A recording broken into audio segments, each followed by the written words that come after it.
All right, it is Erin and Andrea back with some more information for Endometriosis Awareness Month. Thank you, everybody, for sticking through and learning about this. This disease means a lot to me now, a lot to Andrea, and we want to talk about something more on the serious side.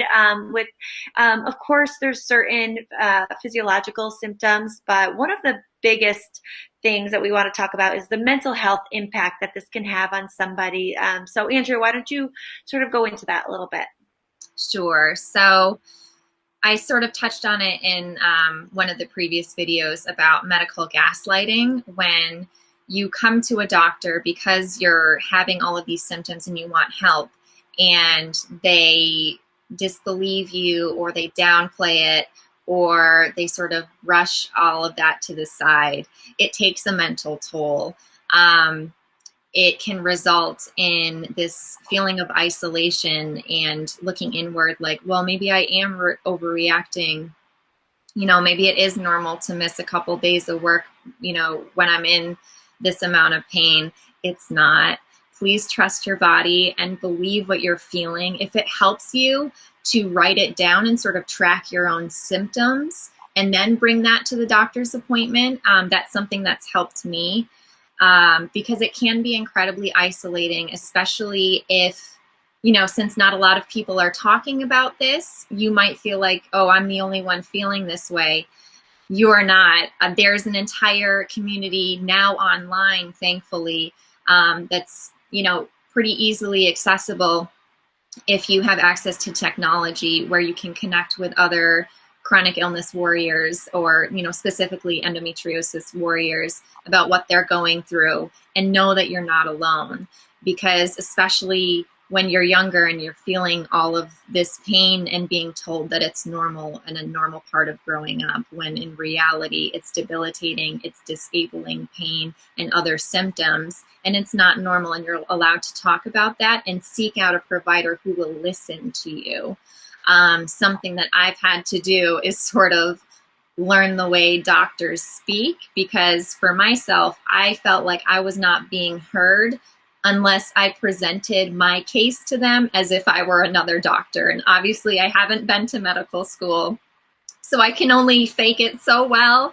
But I have found that if I'm, using the medical terminology, which of course I've just Googled, to describe what I'm feeling, they almost hear me a little bit better. Not everyone has access to do that, or it might not work for everyone.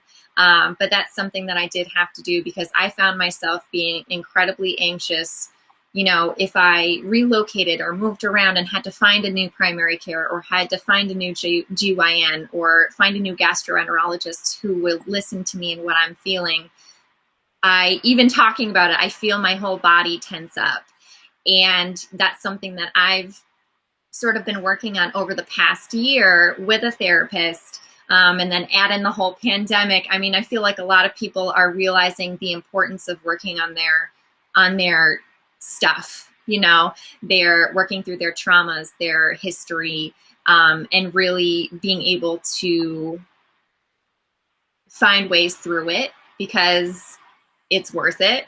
Unfortunately, I've known multiple endometriosis warriors who have ended up taking their life. There is help out there. You are not alone. There are so many of us from all over the world. So think of that. Any time zone imaginable. If you're up at 3 a.m., there's someone in Australia with endometriosis who's awake and ready to listen to you. Do you know what I mean? So you're not alone. In the United States, there is a suicide hotline.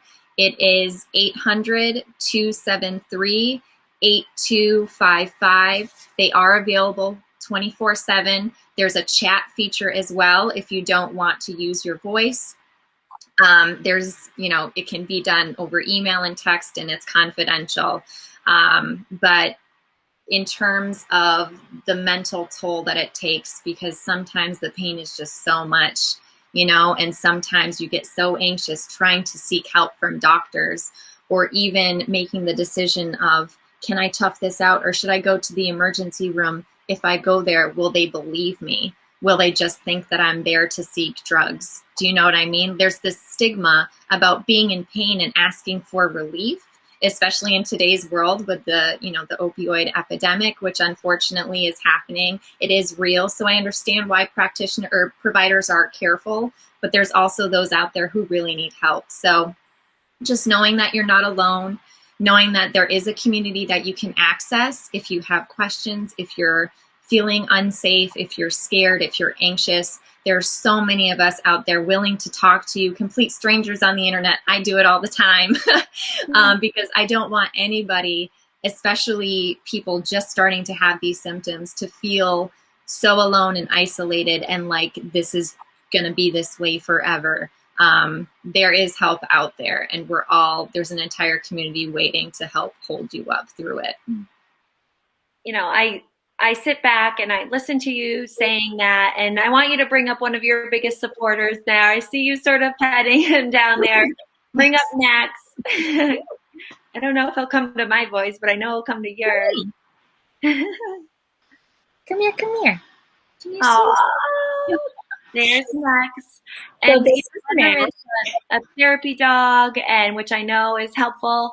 But this is something to know that, like you just gave the suicide hotline number, that speaks volumes that there are certain diagnoses out there that are affecting people that might not be getting taken as seriously. But also, I don't know many people with other diagnoses who maybe like seek this or have these same types of gaslighting, as you mentioned. And I think that it's so powerful to talk about it and to know that therapy is good, and mental health is just as important as physical health, dental health, oral health. I'm constantly thinking that should be normalized as well, having been someone who has had great sort of successes from therapy as well. So thank you for touching on how, like, the biggest thing about it is knowing that you're not alone and that there's somebody who's hearing you and sort of going through the same things, and that there are resources. And we're going to talk about resources next.